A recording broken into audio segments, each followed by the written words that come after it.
ஹாஸ்பிட்டல்ல இருந்தாலும் ஜாலியா தான் இருந்தாரு, ஆம்புலன்ஸ்லயே இறந்துட்டார்னு சொல்லிட்டாங்க எனும் போண்டாமணி மகனின் வேதனை குரல் கேட்கும் அனைவரது கண்களிலும் கண்ணீரை வரவழைக்கத்தான் செய்கிறது. சாரிப்பா, இறந்துட்டாங்கப்பா அப்படின்னு, வழியிலே இறந்துட்டாங்கப்பா, சாரி அப்படின்ட்டாங்க. மக்களை சந்தோஷப்படுத்த வேண்டும் என்பதுதான் என்னுடைய ஆசை.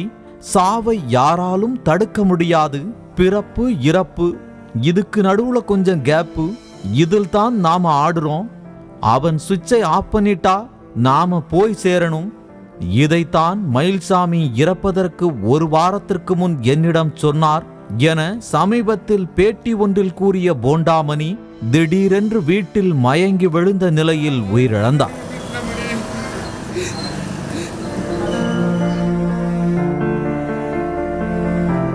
இலங்கையை பூர்வீகமாக கொண்ட அவர் தமிழ் சினிமாவின் காமெடி நடிகராக தனி முத்திரை பதித்தார். வடிவேல் காம்பினேஷனில் பல திரைப்படங்களில் அட்டகாசம் பண்ணி இருப்பார். சீப்ப ஒளிச்சு வச்சா கல்யாணம் நின்னுடும், போலீஸ் வருவாங்க சொல்லிடாதீங்க, அடிச்சு கூட கேட்பாங்க அப்பவும் சொல்லிடாதீங்க உள்ளிட்ட அவர் நடிப்பில் உருவான காமெடிகள் இன்று வரையிலும் பிரபலமாக உள்ளது.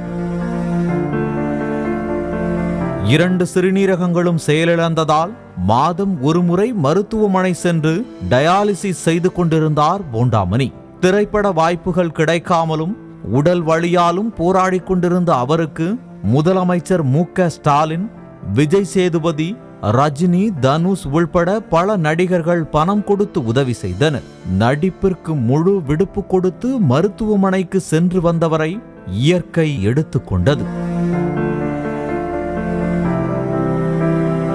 வறுமையின் காரணமாக தன் படிப்பை பாதியில் நிறுத்தியதாகவும் தனது அக்கா மட்டுமே படித்து வருவதாகவும் கண்ணீர் ததும்பும் குரலில் கூறியுள்ளார் போண்டாமணியின் இளைய மகன். எங்கள் அப்பாவுக்காக நான் படிப்பு நிப்பாட்டிட்டேன். எங்கள் அப்பாவுக்கு கூட யாருமே இல்லை, வருமானம் இல்லை, நான் படிப்பு நிப்பாட்டிட்டேன். அக்கா மட்டும் தான் வேலைக்கு போகிறான், படிக்கிறா, நானும் படிப்பு நிப்பாட்டிட்டேன். 1991ஆம் ஆண்டு பாக்யராஜ் இயக்கத்தில் வெளியான பவுனு பவுனுதான் என்ற படத்தின் மூலம் தமிழ் சினிமாவில் அறிமுகமாகி நம்முடன் பயணித்து வந்த திரைக்கலைஞர் போண்டாமணியின் குடும்பம் இன்று வறுமையில் துயர்பட்டு கொண்டிருக்கிறது. அவரை இழந்து தவிக்கும் அவரது பிள்ளைகளின் கல்விக்காக அரசு உதவ வேண்டும் என்பதே வலிமிகுந்தவர்களின் குரலாக இருக்கிறது. செய்திகளை உடனுக்குடனும் துல்லியமாகவும் தெரிந்து கொள்ள சப்ஸ்கிரைப் பண்ணுங்க.